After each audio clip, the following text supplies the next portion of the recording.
Chimpanzee hunters in Africa are the cause of an epidemic that has affected millions worldwide and is contracted in about 5,600 people a day. This epidemic is the HIV epidemic. There are multiple ways to get HIV, and it comes with many symptoms, but there are also many things that can be done to prevent oneself from getting it. HIV was first discovered in 1959 in the Democratic Republic of Congo, even though the first transmission of HIV from chimpanzees to humans probably took place around 1920 in the same area.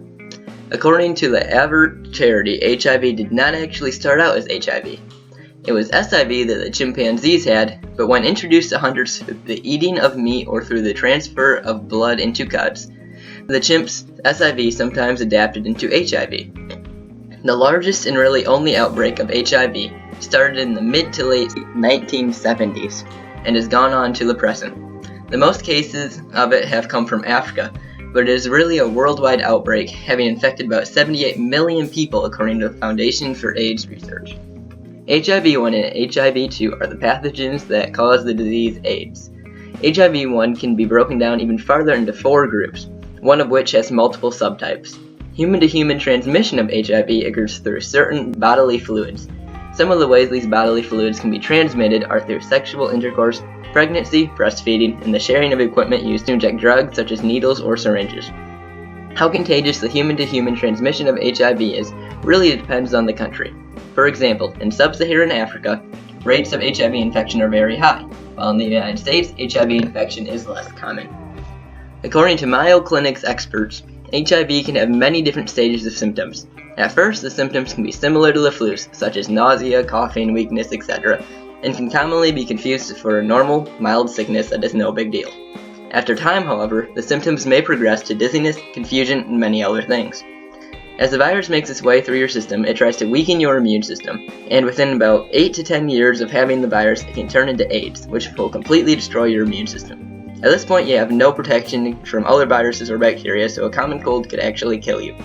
Strong Plus Smart health investigators have discovered that in the years 1988 to 1995, HIV reached its peak for death rates. In those years, 78% of deaths were caused by HIV and AIDS, but starting in the year 2005, the percentage has dropped to 15% and has stayed about the same percentage since. According to the Department of Health and Human Resources, many things can be done to prevent contracting HIV virus. One of the main things that you can do is to restrict any sexual contact with someone that has the virus. Although this is the most common way of contracting the virus, there are other ways of getting it, such as injecting drugs into oneself, especially when using unsanitary needles. There are many organizations that help raise funds to find a cure for HIV and to support those living with the virus. The Bill and Melinda Gates Foundation is one of the largest supporting organizations. Their money goes to paying for supplies that scientists can use to create cures and test them out. Although a cure hasn't been found, money and support from these organizations gives the hope of a cure that lots of people need. The basic treatment of HIV is taking medicine.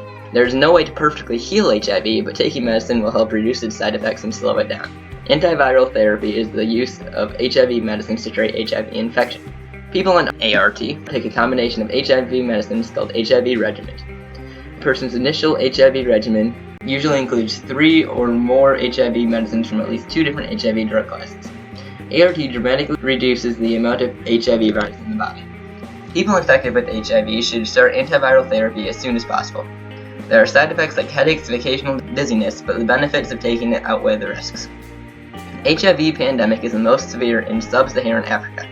Over 60% of all people living with HIV reside within that area.